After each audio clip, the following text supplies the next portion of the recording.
إنا جعلنا في أعناقهم أغلالا فهي إلى الأذقان فهم مقمحون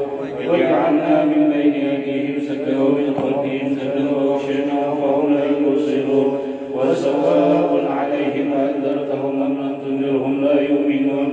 إنما تنذر من اتبع الذكر وخشي الرحمن بالغيب وبشره بمغفرة وأجر كريم إنا نحن نحيي الموتى ونكتب ما قدموا وآثارهم وكل شيء أحصيناه في إمام مبين واضرب لهم مثلا أصحاب القرية إذ جاءها المرسلون إذا أرسلنا إليهم اثنين فكذبوهما فعززنا بثالث وقالوا إنا إليكم مرسلون قالوا ما أنتم إلا بشر مثلنا وما أنزل الرحمن من شيء إن أنتم إلا تكذبون قالوا ربنا يعلم إنا إليكم لمرسلون وما علينا إلا البلاغ المبين قالوا إنا تطيرنا بكم لئن لم تنتهوا لنرجمنكم وليمسنكم منا عذاب أليم قالوا طائركم عنكم إن ذكرتم بل أنتم قوم مسرفون وجاء من أقصى المدينة رجل يسعى قال يا قوم اتبعوا المرسلين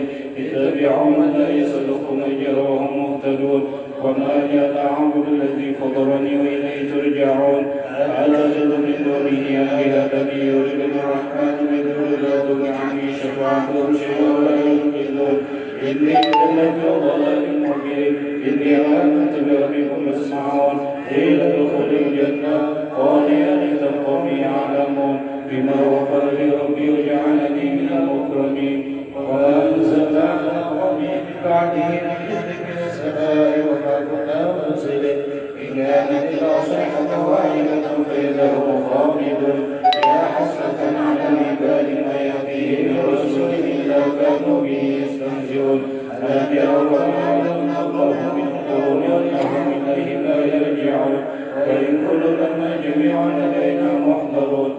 آية لهم الأرض الميتة أحييناها وأخرجنا منها حبا من كل أولاد وجعلنا فيها جنات من نخيل وعنب وفجرنا فيها من العيون ليأكلوا من ثمره وما عملت أيديهم أفلا يشكرون سبحان الذي خلق الأزواج كلها مما تنبت الأرض ومن أنفسهم ومما لا يعلمون آية لهم الليل نسلخ منه النهار فإذا هم مظلمون والشمس تجري لمستقر لها ذلك تقدير العزيز العليم والقمر قدرناه منازل حتى على كالرجل القدير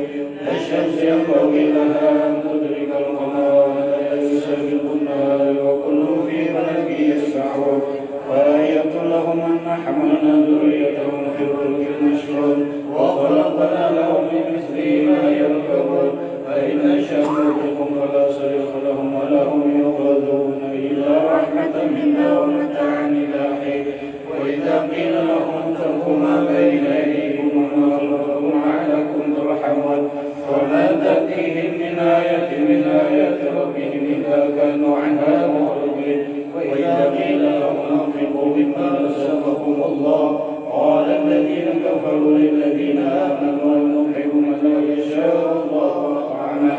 إن أنتم إلا في ضلال مبين ويقولون متى هذا الوعد إن كنتم صادقين ما ينظرون إلا صيحة واحدة تأخذهم وهم يخصمون لا يستطيعون توصية ولا إلى أهلهم يرجعون ونفخ بالصور فإذا هم من الأجداث إلى ربهم ينسلون قالوا يا ويلنا من بعثنا من مرقدنا هذا ما وعد الرحمن وصدق المرسلون إن كانت إلا صيحة واحدة فإذا هم جميعا لدينا محضرون اليوم لا تظلم نفس شيئا ولا تجزون إلا ما كنتم تعملون إن أصحاب الجنة اليوم في شكر فاكهون هم وأزواجهم في ظلال على الأرائك متكئون لهم فيها فاكهة ولهم ما يدعون سلام قولا من رب رحيم وامتازوا اليوم أيها المجرمون ألم أعهد إليكم يا بني آدم ألا تعبدوا الشيطان إنه لكم عدو مبين وأن اعبدوني هذا صراط مستقيم ولقد أضل منكم جبلا كثيرا خيرا فلتكونوا تعقلون هذه جهنم التي كنتم توعدون اصلوها اليوم بما كنتم تكفرون اليوم نختم على أفواههم وتكلمنا أيديهم وتشهد أرجلهم بما كانوا يكسبون ولو شاء لمسنا على أعينهم فاستبقوا الصراط فلا يبصرون ولو نشاء لمسخناهم على مكانتهم فما استطاعوا مضيا ولا يضيعون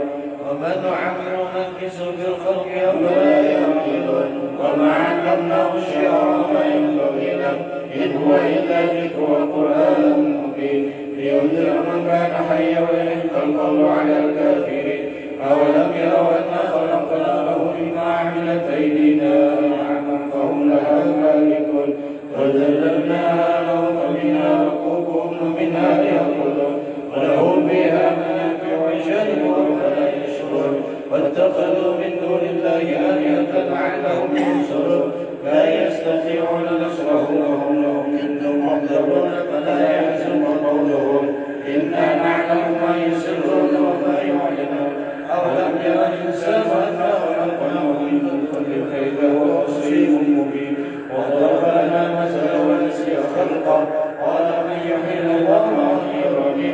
قل يحييها الذي أنشأها أول مرة وهو بكل خلق عليم الذي جعل لكم من الشجر الأخضر نارا فإذا أنتم منه توقدون أوليس الذي خلق السماوات والأرض بقادر على أن يخلق مثلهم بلى وهو الخلاق العليم إنما أمره إذا أراد شيئا أن يقول له كن فيكون فسبحان الذي بيده ملكوت كل شيء وإليه ترجعون رب العالمين صدق الله العظيم صدق الله العظيم الذي لا إله إلا هو الحي القيوم أتوب إليه نية القبول وتمام كل سلوم أمر إلى حضرة سيدنا ونبينا وحبيبنا وشفيعنا الرسول صلى الله عليه وآله وسلم ثم إلى أرواح أهل بيته وأصحابه والتابعين إلى يوم الدين خصوصا إلى روح سيدنا الحسن البصري وسيدنا الجنيد البغدادي وسيد الشيخ عبد القادر الجيلاني وسيد الشيخ محمد بن عبد الكريم السمن المدني والشيخ محمد أرشد بن البجري والشيخ محمد كشف الأكوان بن إسماعيل البجري وإلى أرواح مشايخنا ومعلمينا ووالدينا وأمهاتنا وقرابتنا وجيراننا وذوي الحقوق علينا وإلى أرواح جميع إخواننا المسلمين والمسلمات المؤمنين والمؤمنات أن الله الكريم يتبشر بالرحمة والمغفرة ويبعد علينا وعلى أزواجنا وذرياتنا من بركاتهم وأنوارهم وأسرارهم وعلومهم ونفحاتهم وخصوصيتهم وكرامتهم في الدين والدنيا والآخرة وأن الله يرزقنا وأزواجنا وذرياتنا التوبة والمغفرة والتوفيق والهداية والاستقامة وحسن الخاتمة في خير ولطف وعافية ويوم علينا وعليهم الشفاء العاجل من الأمراض الباطنية والظاهرية والروحانية والجسمانية وطول العمر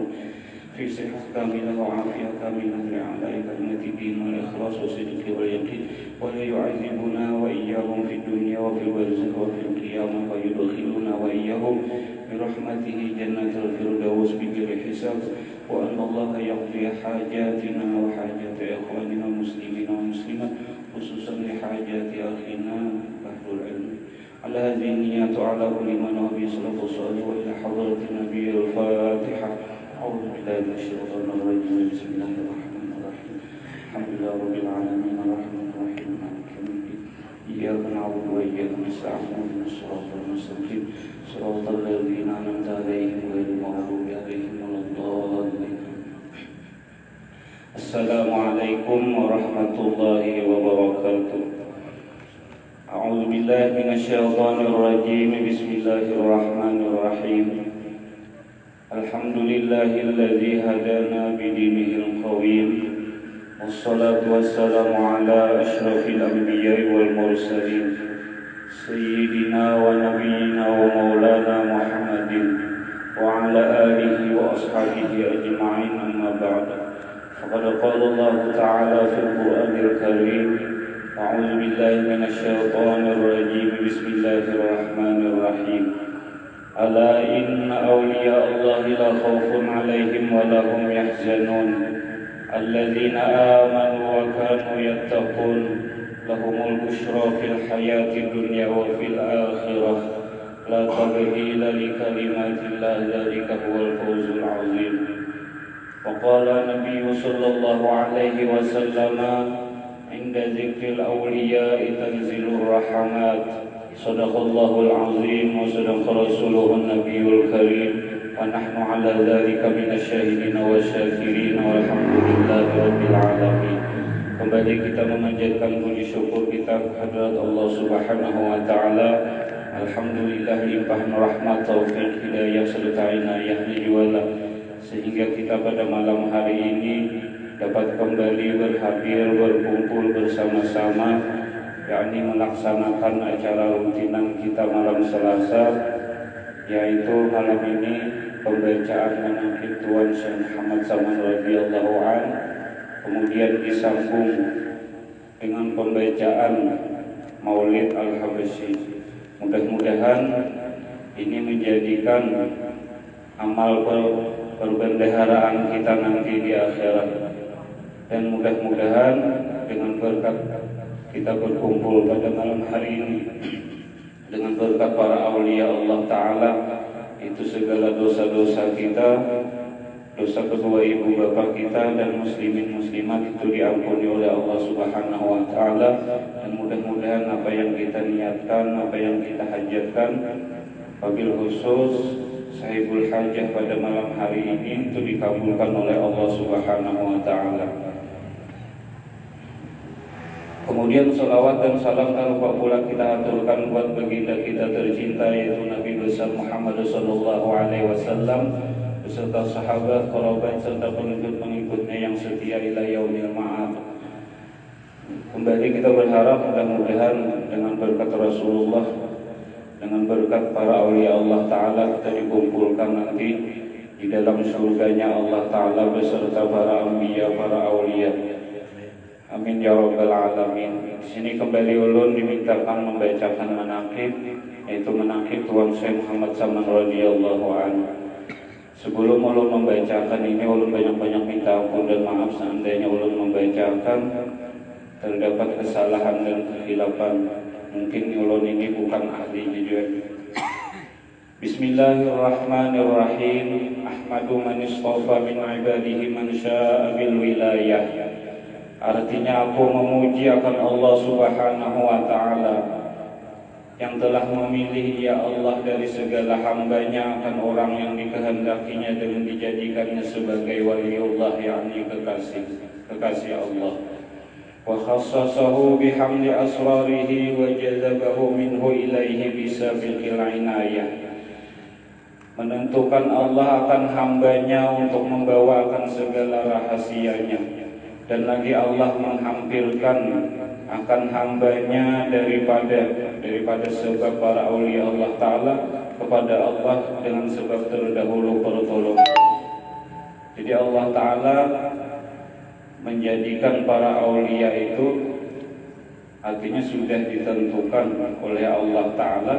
orang-orang yang dijadikan aulia Allah Ta'ala. Kada tahu kehendaknya. Jadi tugasnya para aulia Allah Ta'ala itu yaitu membawa segala rahasia-rahasia Allah Ta'ala, supaya hamba-hamba Allah Ta'ala ini kenal lawan Allah Ta'ala, hampir lawan Allah Ta'ala dengan sebab perantara para aulia, para nabi. Karena kalau tidak ada para aulia Allah Ta'ala, orang-orang soleh, mungkin kita waya ini kada kenal lawan Allah Ta'ala, kada tahu nang kaya apa Allah Ta'ala, kada tahu nang bersifat Allah Ta'ala kuasa, atau kada tahu lawan hukum-hukum Allah Ta'ala nang diharamkan, nang diwajibkan lawan kita, kada tahu. Karena perantara para nabi, para aulia Allah Ta'ala, para orang-orang solehin, lalu kita kenal ya. Karena mereka itu sudah ditugaskan oleh Allah Ta'ala membawa rahasia-rahasia Allah Ta'ala supaya hamba ini artinya hampir lawan Allah Ta'ala, kenal lawan Allah Ta'ala. Kalau menurut zaman wayah ini, kalau melihat di televisi itu ada lagi paling hendak bisukan yang memang ada artinya menyuruh membawai kita hampir lawan Allah Ta'ala. Kalau sudah tinggi malam lagi berisan banyak sinetron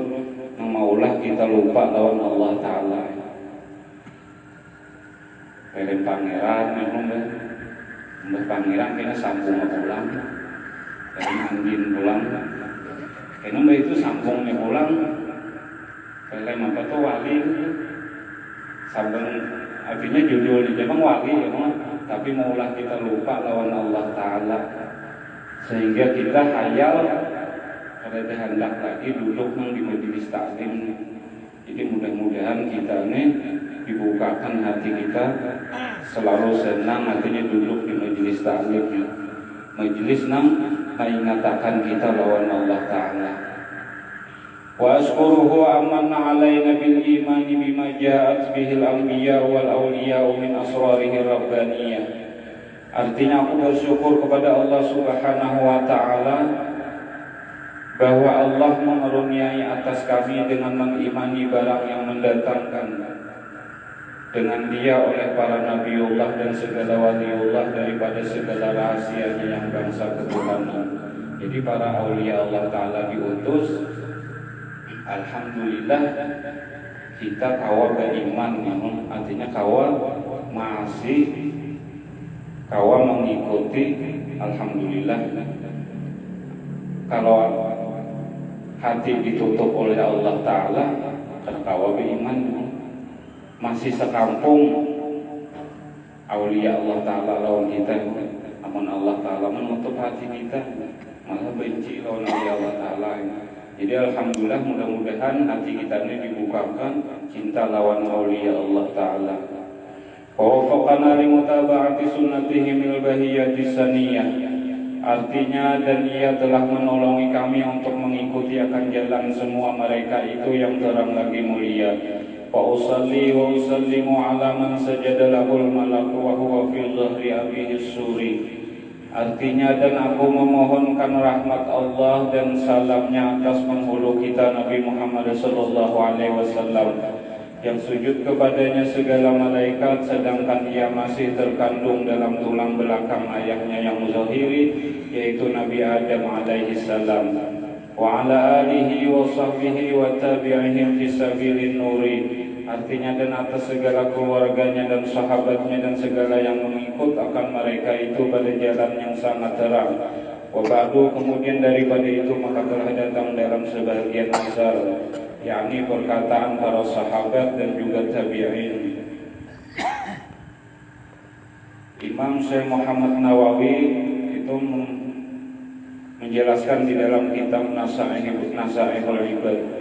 Jasidin inda zikri sholihin tatanazzalu rahmatur rahmanil ghaffar. Ketika disebutkan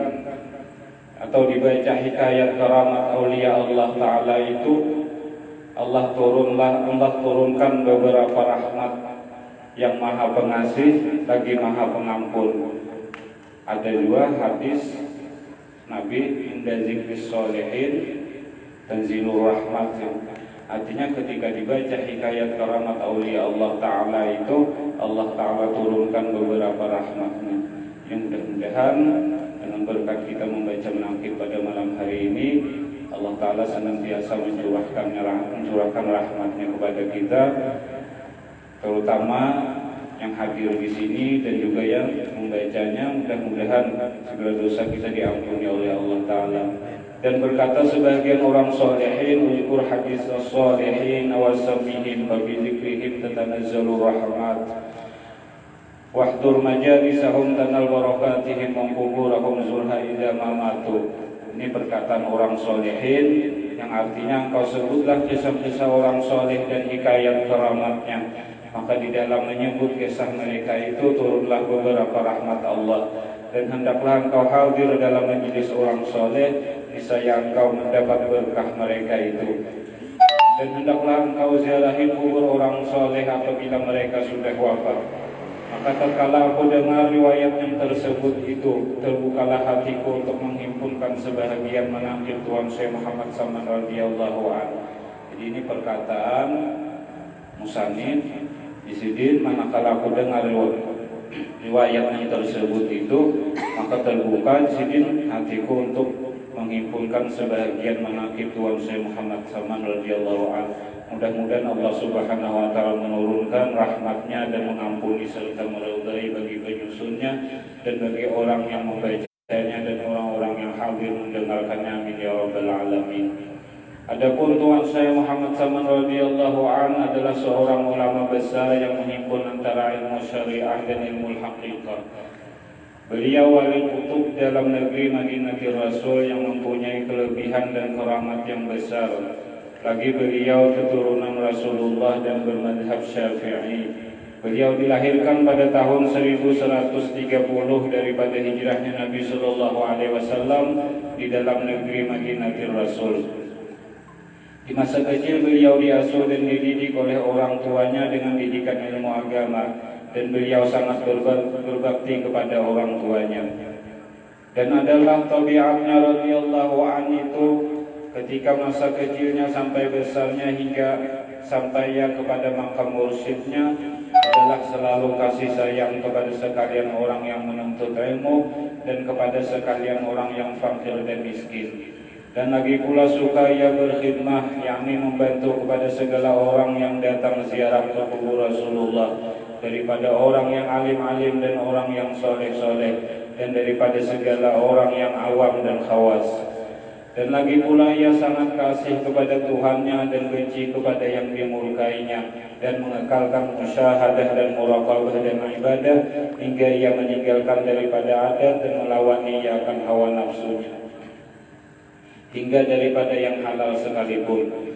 Dan tiada tidur ia pada ketika malam hari melainkan sedikit jua. Dan apabila ia diberi bantal oleh orang tuanya ketika ia hendak tidur, maka keluh kesahlah ia seperti orang sakit. Dan apabila sampai waktu sahur, maka ia bangun daripada tidurnya meratib sahur, yakni membaca amalan-amalan. Kemudian daripada itu lalu ia sembahyang subuh berjamaah dengan orang banyak. Lalu pula ia ratib subuh hingga terbit matahari. Manakala terbit matahari kira-kira sebelah, maka bangkitlah ia sembahyang sunatul isyraq 2 rakaat. Dan apabila sampai 1/4 hari, maka bangkitlah ia sembahyang sunatul duha sebanyak-banyaknya 12 rakaat, dan yang terafdal itu 8 rakaat. Jadi ini tabiat atau gawian sidin sehari-hari yang dikerjakan, artinya terus-menerus istiqamah dalam amalan sidin. Jadi mudah-mudahan dengan berkat kita mendengar, membaca ini, mudah-mudahan kita kawa sedikit banyaknya kita kawa menuruti sidin. Seandainya kita kada kawa juga menuruti, mudah-mudahan hati kita timbul cinta ya, lawan aulia Allah Ta'ala. Mudah-mudahan hati kita bujur-bujur cinta lawan para aulia Allah Ta'ala. Kemudian dan setengah daripada keramat Tuan Syekh Muhammad Saman radhiyallahu anhu adalah yang dikhabarkan oleh seorang laki-laki dari ahli Madinatul Rasul. Setelah aku keluar dari negeri Rom bersama 10 orang bertunggangan kuda, ketika sampai di tepi hutan, kami bertemu dengan beberapa orang yang hendak menyamun kami. Jadi ini seorang laki-laki tadi berkisah.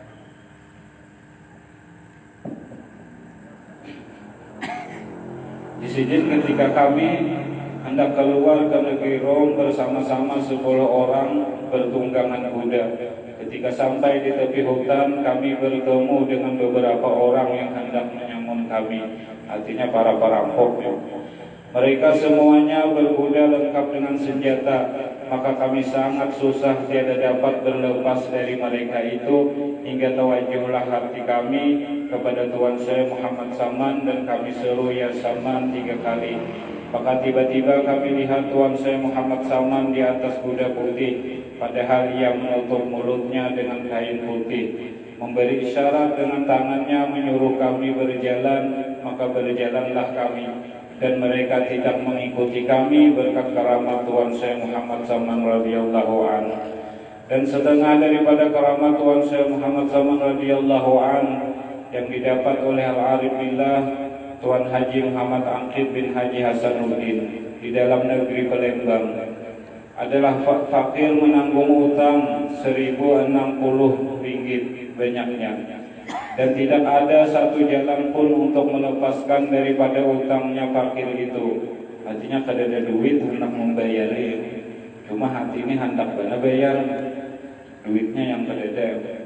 Dan fakir menanggung itu selama lebih dari 3 tahun. Karena itu fakir tiada pikiran lain siang dan malam selain memikirkan utangnya itu, sampai mengeluarkan air mata. Hingga pada suatu hari fakir menangis dan berkata, jikalau Tuan Syekh Muhammad Saman itu benar-benar kutub yang mempunyai keramat yang besar, niscaya Allah melepaskan aku daripada utang ini. Maka setelah itu belum sampai 1 tahun dari perkataan itu, sudah dilepaskan oleh Allah Subhanahu wa Ta'ala daripada utangku itu berkat karamat Tuan Syekh Muhammad Saman radhiyallahu anhu. Jadi ini sebahagian karamat Tuan Syekh Muhammad Saman radhiyallahu anhu. Jadi mungkin kalau di kitab lain banyak lagi, di sini hanya sebahagiannya. Dan setengah daripada karamat Tuan Syekh Muhammad Saman radhiyallahu anhu itu, jikalau ada hajat kita, hajat dunia ataupun hajat akhirat, mendapat kesukaran, maka tawajuh hati kita kepada Allah Subhanahu wa Ta'ala, serta kita baca tawasulnya, maka dengan berkah karamat Tuan Syekh Muhammad Saman jadi mudah serta segera kabulnya. Jadi mudah-mudahan dengan berkat karamat aulia Allah Ta'ala, wabil khusus karamat aulia Syekh Muhammad Saman radhiyallahu anhu, mudah-mudahan kita segala hajat kita dikabulkan oleh Allah Subhanahu wa Ta'ala, wabil khusus hajat saudara kita Bahrul Ilmi, mudah-mudahan dimudahkan oleh Allah Ta'ala segala urusannya, dipanjangkan umur, dimurahkan rezekinya, dan dihindarkan daripada segala macam-macam yang tidak diinginkan. Dan mudah-mudahan dengan berkat aulia Allah Ta'ala, dengan berkat kita berkumpul pada malam hari ini, kita dikumpulkan oleh Allah Ta'ala beserta para anbiya dan para aulia Allah Ta'ala di dalam surganya. Kiranya hanya ini yang dapat tolong bacakan. Ulun akhiri wabillahi taufiq wal hidayah. Wassalamualaikum warahmatullahi wabarakatuh.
والمهاجرين مع رسول الله ثم إلى روح سيدنا المهاجر إلى الله أحمد بن عيسى ثم إلى روح سيدنا الفقيه المقدم محمد بن علي وعلوي وأصولهم وفروعهم ثم إلى روح الحبيب علي بن محمد بن الحسين الحبشي ووالدينا ووالديهم وأمواتنا وأمواتهم وأموات المسلمين أجمعين وإلى حضرة النبي الفاتحة.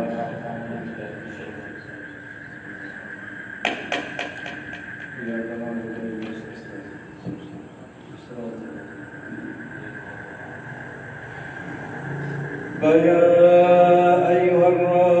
الراجون منه شفاعة صلوا عليه وسلموا تسليما اللهم صل وسلم وبارك عليه أيها المشتاقون إلى رؤية جمالك صلوا عليه وسلموا تسليما اللهم صل وسلم وبارك عليه يقظة ومناما صلوا عليه وسلموا تسليما اللهم صل وسلم وبارك عليه وعليها سعد لمن يصلي ويسلم ويبارك عليه اللهم صل وسلم وبارك عليه وعلى محمد اسرى ببدر في الكون أشرار صل على محمد اسرى ببدر في الكون أشرار محمد أكرم داع يدعو إلى الحق يا رب صل على محمد أكرم داع يدعو إلى الحق محمد المصطفى الصادق المصدق يا رب صل على محمد المصطفى الصادق المصدق محمد الورى منطقا وأصدق يا رب صل على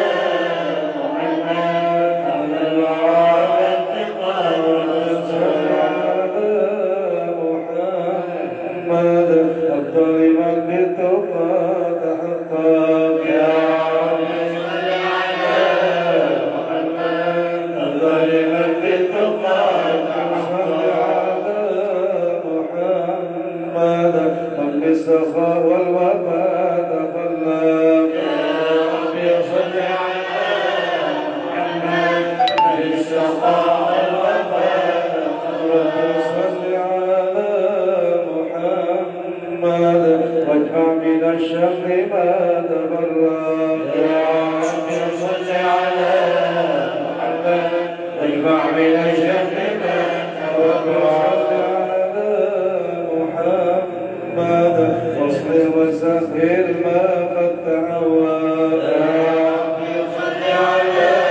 محمد واصبر وسخر ما قد تعود صل على محمد وافتح من الخير كل مولى يا رب صل على محمد وافتح من الخير كل مولى محمد وآله ومن بالنبي تعلق يا رب صل على محمد وآله ومن بالنبي صل على محمد وآله ومن للحبيب يعشق يا رب صل على محمد وآله ومن للحبيب صل على محمد ومن بحبل النبي توثق